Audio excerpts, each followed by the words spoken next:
found a secret key in my son's toy. It opened a box with a paper saying, "I am not his real father at all." You know, I never thought my life would fall apart because of a plastic dinosaur. Tyler, my 5-year-old son, had this obsession with dinosaurs. Every birthday, every Christmas, more dinosaurs. Our house looked like Jurassic Park threw up in it. I didn't mind though. Seeing him light up when he roared and made them fight was worth stepping on the occasional Stegosaurus at 3 a.m. Last Tuesday, I was cleaning his room while he was at kindergarten. Jessica, my wife, was at work. I was on paternity leave from my construction job after breaking my wrist on site, so I'd been home more than usual. Tyler's room was a disaster, toys everywhere, so I started organizing. That's when I grabbed his favorite T-Rex, the big green one he named Rex. Real creative, I know. The tail felt loose. I twisted it and it came right off. Inside the hollow body, something metallic clinked. I shook it and a small silver key fell into my palm. It was old, ornate even, with a weird pattern on the handle. Definitely not part of the toy. My first thought was that Tyler found it somewhere and hid it, like kids do. But something felt off. I sat on his bed, turning the key over in my hands. Where did this come from? Jessica and I had been together for 8 years, married for 6. We bought this house 3 years ago. I knew every drawer, every lock, every stupid cabinet. This key didn't belong to anything I recognized, but then I remembered. The attic. When we moved in, the previous owner left some boxes.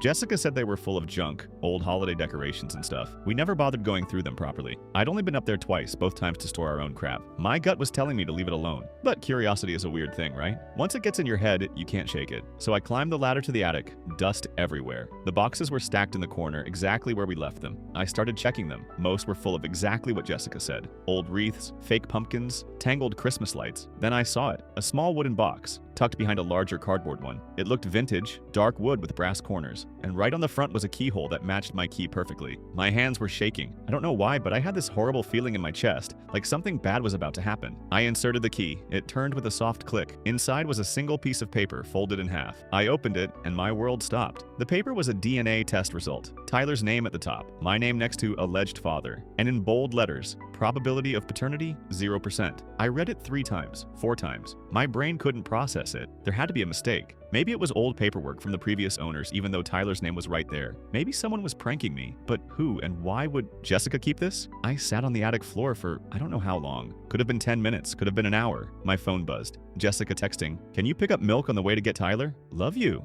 Love you." Those words felt like acid now. How could she say that while keeping this from me? How long had she known? Did she know before Tyler was born? Before we got married? I looked at Tyler's baby pictures on my phone. His first steps, first birthday, first day of preschool. Every single memory now felt tainted. That wasn't my son, biologically at least, but he called me dad. He ran to me when he got scared. He asked me to check for monsters under his bed every night. The logical part of my brain said to wait, to ask Jessica calmly to get more information. But the emotional part, the part that felt like someone ripped my heart out and stomped on it, wanted answers immediately. I drove to Tyler's school early. I sat in the parking lot, staring at the building, watching other parents pick up their kids. Some of them waved at me. I waved back on autopilot. Tyler came running out when he saw my car, backpack bouncing, huge smile on his face. "Daddy!" He jumped into his car seat. "We learned about volcanoes today." "That's cool, buddy." My voice sounded hollow. "Are you sad?" Kids are perceptive like that. No, just tired? I wasn't ready to shatter his world yet. Hell, I wasn't ready to accept my own world was shattered. At home, I made him a snack and turned on cartoons. Then I went to our bedroom and started searching. Jessica's nightstand first, nothing. Her dresser drawers, old receipts, random jewelry, but nothing else. I felt like a detective in my own home, and I hated it. Then I checked her closet. Behind her shoe boxes, I found her old laptop. She'd gotten a new one for work last year and barely touched this one. I opened it, and miracle of miracles, it wasn't password protected. Her email was still logged in. I started searching. Tyler, paternity, DNA. Nothing came up at first. Then I tried searching 5 years ago, around when Tyler would have been conceived. That's when I found them. Deleted emails. Dozens of them. Between Jessica and someone named Jay. My hands were trembling so bad I could barely click. The first one I opened made me want to throw up. Jay to Jessica. Are you sure about this? What if he finds out? Jessica to Jay. He won't. We just have to be careful. This stays between us forever. I kept reading. There were discussions about the pregnancy, about keeping secrets, about how Jessica was scared I'd leave her if I knew the truth. There were messages from after Tyler was born too. Jay asking about our son, Jessica sending photos. The name Jay kept appearing, but no full name. Just this letter, like they were being careful even in their own messages. I took screenshots of everything, my heart pounding so hard I thought I might pass out. I heard Jessica's car pull into the driveway. It was 5:30 p.m. She was home from work. I quickly closed the laptop and shoved it back in her closet. I had to act normal. I had to figure out who Jay was first before I confronted her. "Hey babe," she walked in with groceries. "Did you get the milk?" "Shit, I forgot. Sorry, I'll go get it now." "It's fine." I grabbed some. She kissed my cheek and I had to stop myself from pulling away. way. How was your day? Tyler behaving? Yeah, he's watching TV. I couldn't look at her. 5 years. She'd been lying to me for 5 years. That night at dinner, I watched them interact, Jessica laughing at Tyler's silly jokes, Tyler showing her his artwork from school.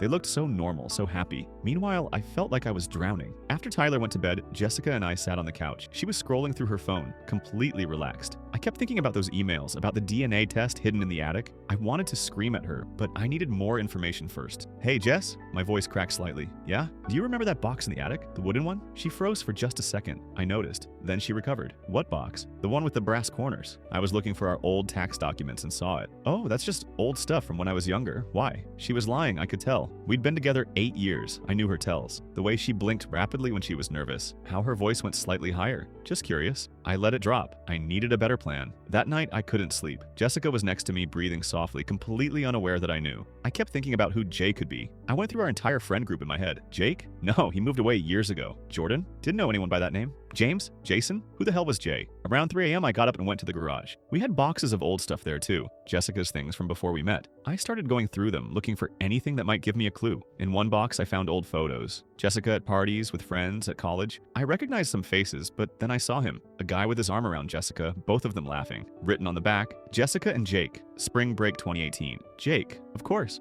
Jake Stevens, her old friend from college. They'd been close, she said. Just friends. He came to our wedding, stood on her side even. He was one of the first people to visit when Tyler was born. I remembered him holding Tyler, saying how lucky I was, how beautiful our son was. Our son, not my son. Our. Did he know then? Was he laughing at me the whole time? I remember Jake moved to Arizona about 3 years ago. Said he got a job offer. Jessica was sad about it. Said she'd miss having him around. They texted sometimes, she said, just checking in. My blood was boiling. I went back inside and grabbed my phone. I found Jake on social media. His profile was mostly private, but I could see his profile picture, and right there, clear as day, was a photo of him with a kid who looked exactly like Tyler. Same eyes, same smile. The caption, missing my little man. I felt sick. I ran to the bathroom and threw up. Jessica heard me and came in half asleep. You okay? Yeah, just something I ate. Another lie. Our whole life was built on lies. The next morning, I called in sick to physical therapy for my wrist. I needed to handle this. I needed proof. Undeniable proof before I did anything. I took Tyler to school, then drove to a pharmacy 2 towns over where no one would recognize me. I bought a DNA test kit. The lady at the counter gave me a weird look, but I didn't care. I brought it home and swabbed my cheek, then Tyler's toothbrush. I overnighted it to the lab with expedited results. They said 5 days. 5 days of pretending everything was fine. 5 days of dying inside every time Jessica smiled at me. Every time Tyler called me daddy. Every time we played dinosaurs together. On day 3, I couldn't take it anymore. That night, after Tyler was asleep, I confronted Jessica. I walked into our bedroom where she was reading and dropped the paper from the attic onto her lap. She looked down at it and all the color drained from her face. Where did you find this? Her voice was barely a whisper. That doesn't matter, is it true? She started crying immediately. Not just tears, full-on sobbing.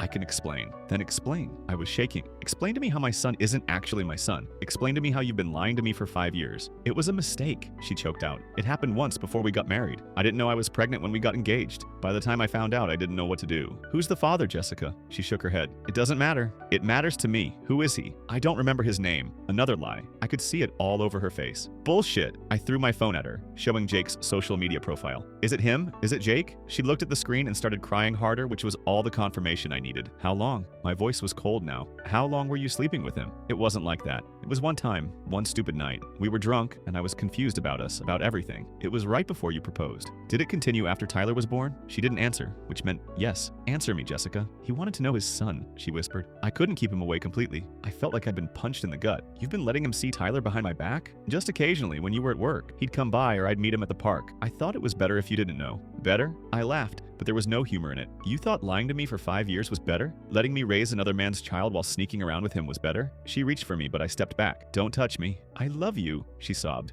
I love our family. Tyler loves you. You're his real father in every way that matters. Except biologically, except legally, except in any way that's actually real. I walked to the closet and grabbed a duffel bag. I'm staying at my brother's. Please don't go. We can work through this. I turned to look at her. This woman I'd loved for 8 years, who I'd planned a whole life with, who I'd trusted completely. Work through what? The lies? The betrayal? The fact that every time I look at Tyler now, I'm going to wonder if he's even mine? He is yours. You raised him. You're his father. No, I said quietly. Jake's his father. You made sure of that. I left that night without looking back. My brother Brandon opened the door at 11 p.m., took one look at my face, and let me in without questions. I crashed on his couch and didn't sleep at all. The next day, the DNA results came back. I already knew what they'd say, but seeing it in writing made it real. 0% probability of paternity. I wasn't Tyler's biological father. 5 years of my life based on a lie, but the hurt turned to something else. Anger. Cold, calculating anger. Jessica didn't just lie to me. She stole 5 years. She made me fall in love with a child that wasn't mine, all while sneaking around with the real father. And Jake, that bastard, he knew. He knew the whole time and played along. They wanted to keep their secret? Fine. But I was done playing by their rules.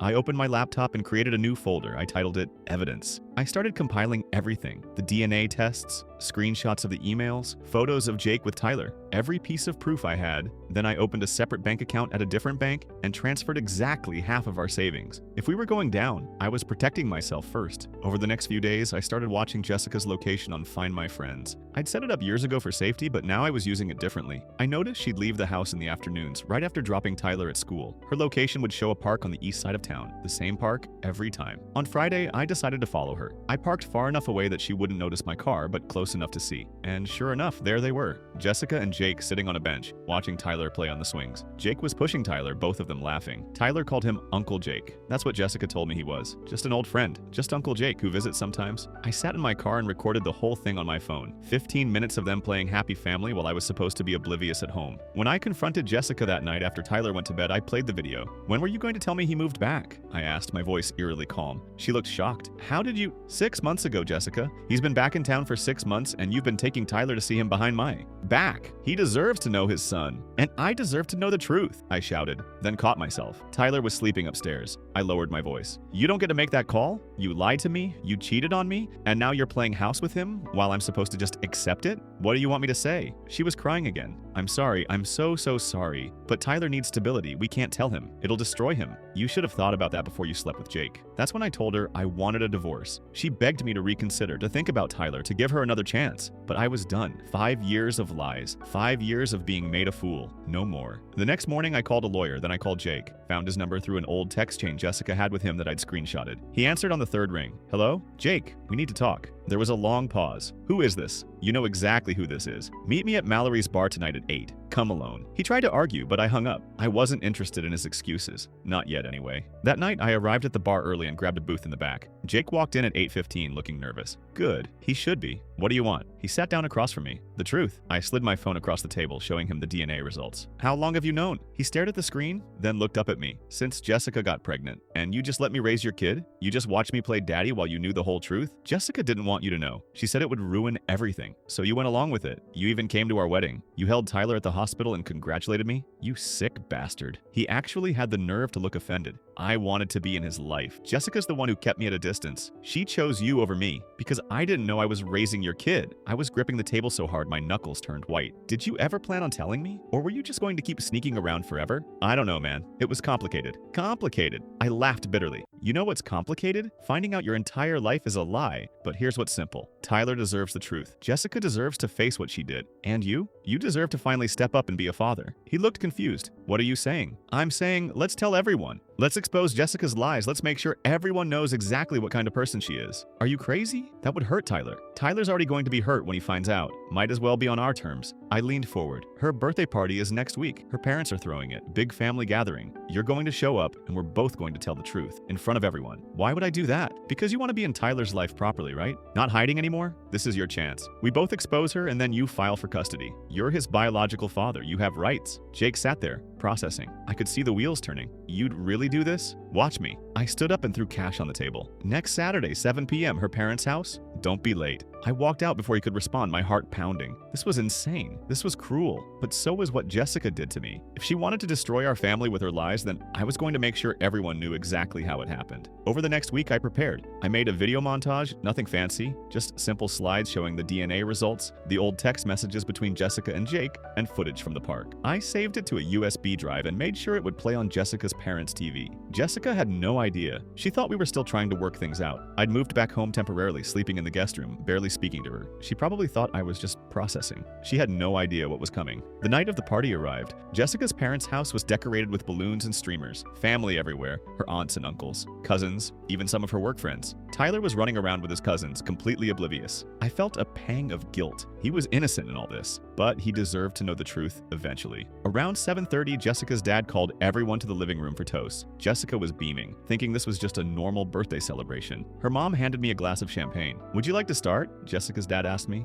"Actually, yes." I stood up, glass in hand. I'd like to show everyone something first. I walked over to the TV and plugged in the USB drive. Jessica's face went pale. What are you doing? Showing everyone the truth. The video started playing. First, the DNA results. Tyler's name at the top, 0% probability of paternity in bold. Confused murmurs rippled through the room. Then the text messages appeared, scrolling through the conversations between Jessica and Jay. What is this? Jessica's mom asked, her voice sharp. Then came the footage from the park. Jessica and Jake watching Tyler play. Jake pushing Tyler on the swings. Tyler laughing, calling him Uncle Jake. Jessica tried to grab the remote, but her dad stepped between us. Let it play. The final slide appeared. 5 years of lies. Tyler isn't my son. He's Jake's. The room erupted. Jessica's mom started yelling at her. Her dad looked like he might have a heart attack. Family members were shouting over each other, demanding explanations. And Jessica? She was frozen, tears streaming down her face, unable to say anything. Then the doorbell rang. Jessica's dad opened it, and there was Jake standing on the porch. He looked at me, then at Jessica, then stepped inside. I'm Tyler's real father, he announced to the entire room, and I want custody. That's when all hell broke loose. Jessica's mom started screaming at Jake. Jessica's cousins were recording on their phones. Tyler was crying, not understanding what was happening. Jessica's dad physically blocked Jake from coming further into the house, yelling about betrayal and family. You ruined my daughter, Jessica's mom shouted at Jake. Your daughter ruined herself, Jake shot back. I've been trying to be in my son's life for years and she kept me away. Jessica finally found her voice. Everyone needs to leave, now. But no one moved. Her family was too shocked, too angry. Her dad turned to her, his face red. Is this true? Is Tyler not his son? Jessica nodded, still crying. Get out, he said quietly. Dad, get out of my house. I can't even look at you right now. Jessica grabbed Tyler, who was sobbing and confused, and practically ran out the door. I watched them leave, feeling nothing, just empty. Her mom turned to me, tears in her eyes. I'm so sorry. I had no idea. None of us did, I said. That's the problem. I left the party shortly after, the chaos still unfolding behind me. I drove straight to my brother's house and collapsed on his couch. What had I done? I just destroyed a family, exposed a 5-year-old to trauma he didn't deserve, all because I wanted revenge. But then I reminded myself, I didn't destroy this family. Jessica did, 5 years ago, when she chose to lie. That night, I couldn't sleep. I kept thinking about Tyler's face, how scared and confused he looked. He didn't ask for any of this.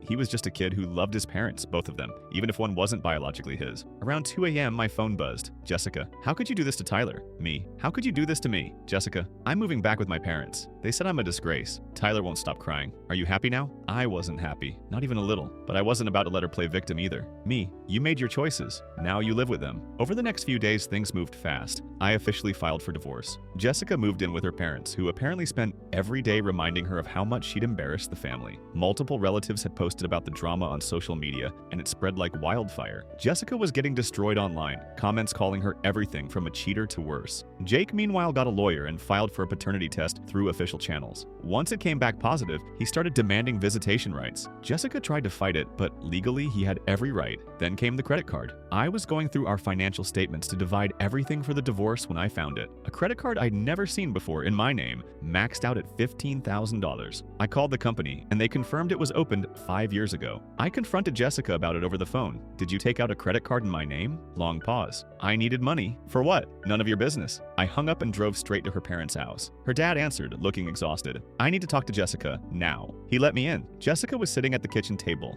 looking like she hadn't slept in days. I slammed the credit card statement in front of her. Explain this. She glanced at it, then looked away. I needed money for things. What things? Things for Jake, okay? He was struggling financially a few years ago and I helped him. I felt like I'd been slapped. You took out a credit card in my name without telling me and gave the money to your affair partner? Her dad, who'd been listening, exploded. You did what? It wasn't like that? It's exactly like that, I interrupted. This is fraud, Jessica. I could have you arrested. Her dad pulled out his checkbook right there. How much does she owe? Dad, you don't have to. Shut up! He snapped at her. You've done enough. He looked at me. How much? $15,000 plus interest. He wrote a check on the spot and handed it to me, his hands shaking with rage. I'm sorry my daughter did this to you. She's not the person I raised. Jessica started crying again, but I didn't care. I took the check and left. As I walked to my car, I heard her dad yelling at her inside the house, his voice carrying through the windows. That evening, my phone rang. Unknown number, I answered. Hello? Is this Tyler's dad? A small, familiar voice. Tyler? Buddy, is this you? Yeah, I used Grandma's phone. He sniffed like he'd been crying. Mommy said you're not my real daddy. My heart broke into a million pieces. Tyler, who told you that? Mommy. She was crying and said Uncle Jake is my real daddy, but I don't understand. You're my daddy. You taught me to ride my bike. You read me stories. You're my daddy. I had to pull over because I couldn't see through my own tears. Tyler, listen to me. I am your dad. It doesn't matter what anyone says, I'm your dad, okay? Then why did Mommy say that? Because grown-ups make mistakes sometimes. Big ones. "Do you still love me?" "Always, forever. Nothing will ever change that." He started crying harder. "I miss you. Can you come get me?" "Put Grandma on the phone, okay?" Jessica's mom got on the line. "I'm sorry, he grabbed my phone when I wasn't looking." "It's fine. I want to spend time with him. Can I pick him up tomorrow?" "Of course. He needs you right now." The next day, I picked Tyler up. Jessica tried to talk to me, but I ignored her completely. Tyler ran to me and hugged me so tight I could barely breathe. "I missed you, Daddy." "I missed you too, buddy." We spent the whole day at the zoo, his favorite place. He was quieter than usual, more thoughtful. At one point, while watching the elephants, he looked up at me. "Is Uncle Jake really my daddy?" I knelt down to his level. "Biologically, yes, but being a dad is more than that. It's about who shows up every day, who loves you, who takes care of you. That's me." "Does that mean you're not my daddy anymore?" "No, buddy. I'm still your dad. That will never change." He hugged me again, and I realized something. Jessica had tried to take everything from me. My trust, my family, my sense of reality. But she couldn't take this. She couldn't take the bond I had with Tyler. That was real, regardless of biology. Later that afternoon, Tyler said something that stopped me cold. We were eating ice cream when he suddenly said, "Mommy told me bad things about you." "What kind of things?" "She said you were mean and that you don't really love me. But I know that's not true." "What else did she say?" "She said Uncle Jake is going to be my new daddy and that you're going to go away forever." "But you're not, right?" I felt rage building. Jessica was trying to poison Tyler against me. "No, buddy, I'm not going anywhere." She said bad things about Uncle Jake, too. She said he's a bad man and I shouldn't trust him. But if he's my real daddy, why would she say that? Sometimes when adults are upset, they say things they don't mean. But I knew what Jessica was doing. She was trying to turn Tyler against both of us, keep control of the situation. Well, that wasn't going to work. When I dropped Tyler back at Jessica's parents' house that evening, I pulled her aside. "Stop telling Tyler lies about me. I'm not. He told me everything you said. You don't get to turn him against me just because you got caught lying. He's my son. He's our son. And you're poisoning him with your bitterness. Stop, or I'll document everything and use it in court." She paled. "You wouldn't. Watch me." That night, I started documenting every interaction. Every text from Jessica, every comment Tyler made about what his mom said. I was building a case not against Jessica for custody. I had no legal right since Tyler wasn't biologically mine, but to protect my relationship with him. Jake reached out a few days later. "We need to talk about Tyler." "What about him?" "I want split custody, and I want to be in his life properly." "Good luck with that. Jessica's not going to let that happen easily. That's why I'm filing a petition with the court, but I need you to back me up. Testify that I've been trying to see him, that Jessica kept me away." I thought about it. On one hand, Jake was part of the reason this mess existed. On the other hand, Tyler deserved to know his biological father, and honestly, part of me wanted Jake to take some of the burden. Let him deal with Jessica's drama for once. "Fine, I'll testify, but on one condition." "What?" "I stay in Tyler's life too. You don't try to replace me or push me out. He needs stability, not more chaos." Jake hesitated, then nodded. "Deal." The next few weeks were a nightmare. Court hearings, custody evaluations, Jessica fighting tooth and nail to keep Jake away from Tyler. Her argument was that Jake was a stranger to Tyler, that it would be traumatic. But the DNA test proved otherwise, and the court sided with Jake. He was granted supervised visitation 2 afternoons a week, with plans to increase it if things went well. Jessica was furious. She called me, screaming, blaming me for everything. "This is all your fault. You ruined our family." "No, Jessica. You did that when you lied for 5 years. I hope you're happy. I hope you and Jake enjoy raising my son without me. No one's trying to raise him without you, but you can't keep lying and expect no consequences." She hung up on me. Thanks for watching till the end. Make sure to like and subscribe to not miss the next story.